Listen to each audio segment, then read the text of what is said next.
Target પૂરા કરવાના ચક્કરમાં મહેસાણા આરોગ્ય વિભાગે યુવાનની જિંદગી બગાડી નાખી। જેમાં યુવાનના 1 મહિના બાદ લગ્ન હતા અને તે પહેલા યુવાનને નશો કરાવ્યો, તેની જાણ વગર જ તેની નસબંધી કરી દેવામાં આવી। તે પ્રકારના આરોપો યુવાન લગાવી રહ્યો છે, જેના જ કારણે ખળભળાટ મચી ગયો છે। આમ તો જે રીતે હાલ ઘટનાઓ બનતી હોય છે કે જેમાં દર વર્ષે આરોગ્ય વિભાગને ટાર્ગેટ આપવામાં આવતા હોય છે નસબંધીના, તેવું કહેવાય છે। અને તે વચ્ચે મહેસાણામાં જે કાંડ સામે આવ્યું છે તેના કારણે ચકચાર મચી ગઈ છે।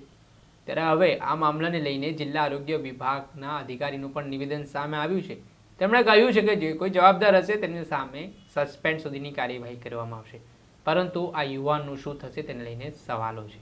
શું છે સમગ્ર મામલો, વિગતે વાત કરીએ। વૈષ્ણવજન તો તેને કહીએ જે પીડ પરાઈ જાનાને રે। નમસ્કાર દર્શક મિત્રો, નવજીવન ન્યૂઝમાં આપનું સ્વાગત છે। હું છું ફૈઝાન। મહેસાણા જિલ્લામાંથી એક અજીબ પ્રકારનો કિસ્સો સામે આવ્યો છે, જેમાં નવી સોઢાવી ગામમાં રહેતા યુવાનના 1 મહિના બાદ લગ્ન હતા અને તે પહેલા જ આરોગ્ય વિભાગે ટાર્ગેટ પૂરા કરવાના ચક્કરમાં યુવાનની નસબંધી કરી દીધી। તો કે આ મામલાની જાણ યુવાનને 2 દિવસ પછી જ્યારે અચાનક દુખાવો થતાં તે હોસ્પિટલમાં જાય છે ત્યારે આ ઘટનાની તેને જાણકારી થાય છે। આ ઘટનાના સંદર્ભમાં તેણે આક્રોશ વ્યક્ત કર્યો છે અને સાથે જ તેની સાથે જે ઘટના બની છે તેનું વર્ણન પણ કર્યું છે, જેમાં આરોગ્ય વિભાગના કેટલાક કર્મચારી છે તે યુવાનની પાસે આવ્યા હતા અને તેવું કહ્યું હતું કે તને જામફળ અને કેરી ઉતારવા માટે મજૂરી આવવું પડશે, તેમ કરીને તેને બોડાવી ફૂસલાવીને તેઓ આ કામના બહાને લઈ ગયા હતા અને તેને દારૂ પણ પીવડાવવામાં આવ્યા હોવાના આરોપો યુવાન લગાવી રહ્યો છે। એટલું જ નહીં, નશામાં હોવાથી યુવાનનું ઓપરેશન પણ થઈ ગયું અને ત્યારબાદ જે નસબંધી કરવામાં આવી ને યુવાનને આ બાબતની ખબર પડી, તેને લઈને હવે આ મામલે મોટો ઘટસ્ફોટ થયો છે। પહેલાં તો જે ભોગ બનનાર યુવાન છે તેનું શું નિવેદન સામે આવ્યું છે, કેવી રીતે આખી કળા કરવામાં આવી છે તેની સાથે તે સાંભળી લો। પહેલા દારા કે જોવા આયા એ કે ગુવા જોમફળ્યામ હા આપણે ગોળ ને કરવાનું 15 વીઘા જેવું હોય, બધું બોર ને એવું। તે મને તો બીજા દાર સરકારી ગાડી આવી લઈને મને બિહારી ગામમાં લઈ ગયા। ગામમાં લઈ જઈ અને મને દારૂ પીવરાયો 2 ફોનમાં પછી મને કે જોઈને જોમફળ્યો હો જોઈને આવીએ હેન કે બેસી જાય કે ખાલી। તે પછી હી થોડો નિશો મને થઈ ગયો, તે ફોન ના રીતે કે બેહી ચિંતા નહીં કે તાર કોઈ, તેમ કરીને દવાખાને જઈને પાછો 100 રૂપિયાનો બીજો દારૂ પીવરાયો। પછી ફૂલ થઈ ગયો ને તે કોઈ ખબર ના રહી, પછી બીજા દારૂ ચક્કર ને એવું આપવા મને કોઈ પેશાબમાં તો આટલું બધું દુખાય। પછી ખબર પડી કે નસ કાઢ લીધી, કે નસનું ઓપરેશન કર્યું, કે લકુટી કાઢ લીધી, એવું કર્યું મને।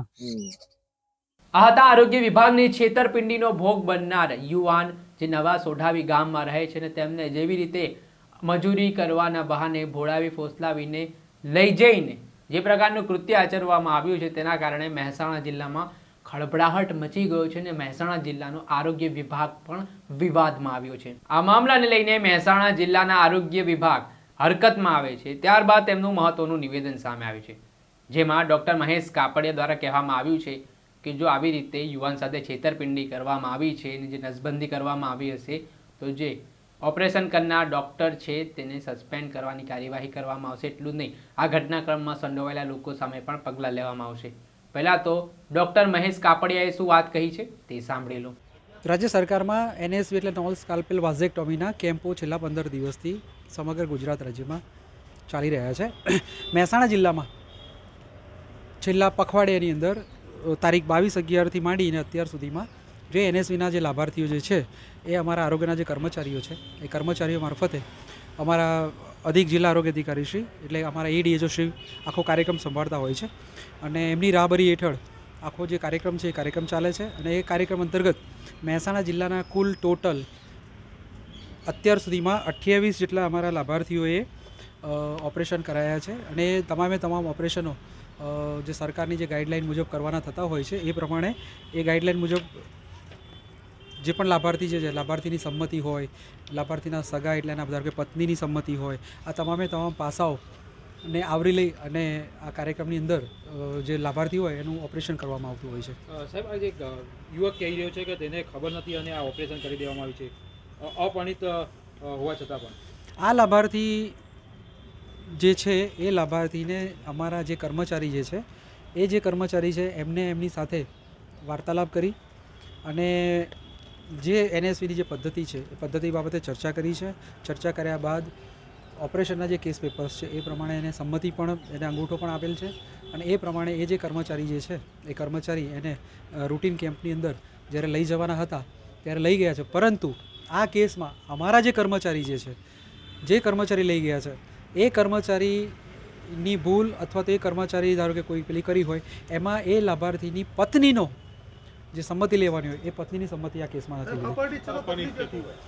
અપરિણિત છે એટલે જ અમારા કર્મચારી સામે કે એને આ લાભાર્થીને જે રીતે એને સેવા આપવાની હોય એની જગ્યાએ એને ફક્ત ને ફક્ત કેસ કરવા પૂરતું એને સમજાયેલો હોય એવું ફલિત થાય છે. દારૂ પીવડાઈને આ કર્યું એવી વાત છે. ખરેખર એમાં તથ્ય કેટલું દારૂ પીવડાઈને ઓપરેશન કર્યું? લાભાર્થીએ દારૂ પીધો ન પીધો એ આખી વસ્તુ જુદી છે, પરંતુ લાભાર્થી એ કુંવારો છે અને કુંવારાની સાથે એને પૈસાની લાલચમાં કર્યું હોય અથવા તો પછી એણે પોતે, કારણ કે એનો અંગૂઠો છે એમાં. પરંતુ અમારા જે કર્મચારી છે, અમારા કર્મચારી ચોક્કસ ભૂલ છે. એ કર્મચારી જે સબ સેન્ટર છે, અમારું સબ સેન્ટર ધનાલી છે, ધનાલીના જે અમારા કર્મચારી છે એ કર્મચારીમાં આમાં વાંક છે અને આ કર્મચારી સામે અમે સખતમાં સખત પગલાં લઈશું. ચાર્જશીટથી માંડીને ઇવન તો સસ્પેન્શનથી માંડીને અમે અમારી કક્ષાએ નિર્ણય ફાઇલના પ્રોસેસમાં છે અને મોટે ભાગે અમે બહુ જ એકદમ કહેવાય ને એક દાખલો, નમૂનારૂપ દાખલો બેસે એ પ્રકારની અમે ઓપરેશન જે કરાયું છે હવે એમાં કંઈ થઈ શકે, એની જિંદગી સુધરી શકશે ખરી? જે એનએસવી સ્કાલ્પેલ હોય એ સ્કાલ્પેલની અંદર જ્યારે એને રીકેનાલાઇઝેશન કરવાની વાત આવે એ અમારા જે પણ એક્સપર્ટ્સ, કારણ કે આખા જે ઓપરેશનો છે એ સામાન્ય કોઈ ડૉક્ટર નથી કરી શકતા. આખું જે એનએસવી છે એને નોન સ્કાલ્પેલ અત્યારે જે આપણા જે અમારા જે કેસો થાય 28 કેસો, એ 28 કેસો જે અમારી હોસ્પિટલો છે, ધારો કે એસ્પરેઝલ હિંમતનગર છે, ધારપુર છે, એ જ જણાવું આપણે, ધારપુર છે, પાટણ છે, જીએમઆરઈસ છે, અડાલજમાં સર્જન છે, કલોલના સીએસસીમાં સર્જન છે અને અમદાવાદ સિવિલ અને સોલા સિવિલમાં. આ કેસમાં હવે જે તે ઓપરેશન કરનાર અમારા જે તજજ્ઞો જે છે એ તજજ્ઞો એની અંદર બહુ વધારે સારી રીતે કહી શકે, હું એના માટેનો એક્સપર્ટ નથી, પરંતુ એમાં ફરીવાર રીકેનાલાઇઝેશન થવાના ચાન્સીસ ઘણા બધા. આ હતા જિલ્લા વિભાગના આરોગ્ય અધિકારી ડોક્ટર મહેશ કાપડિયા. તેમનું નિવેદન સામે આવ્યું છે, પરંતુ જેવી રીતે ટાર્ગેટ પૂરા કરવાના ચક્કરમાં જે પ્રકારનું કૃત્ય આરોગ્ય વિભાગના જે તે જવાબદાર કર્મચારીઓ છે તેમની સામે આચરવામાં આવ્યું છે, તો શું સસ્પેન્ડથી સંતોષ માની લેવામાં આવશે, તેને લઈને પણ એક મોટો સવાલ ઉઠી રહ્યો છે.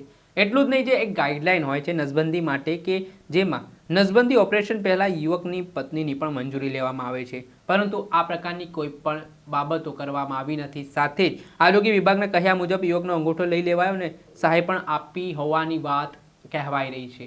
એટલે જેવી રીતે આખી ઘટનાને અંજામ આપવામાં આવ્યો છે તેના કારણે અનેક પ્રકારની ચર્ચાઓ વેગવાન બની છે. ત્યારે મામલાને લઈને આગામી સમયમાં કયા પ્રકારના પગલાં ભરાય છે અને આ પ્રકારની ઘટના ના બને તે માટે શું ધ્યાનમાં રખાય છે તે જોવું રહ્યું. દર્શક મિત્રો, નવજીવન ન્યૂઝને આપ લાઈક કરી લો, સબસ્ક્રાઇબ કરી લો અને શેર કરવાનું ભૂલતા નહીં. વૈષ્ણવજન તો તેને કહીએ જે પીડ પરા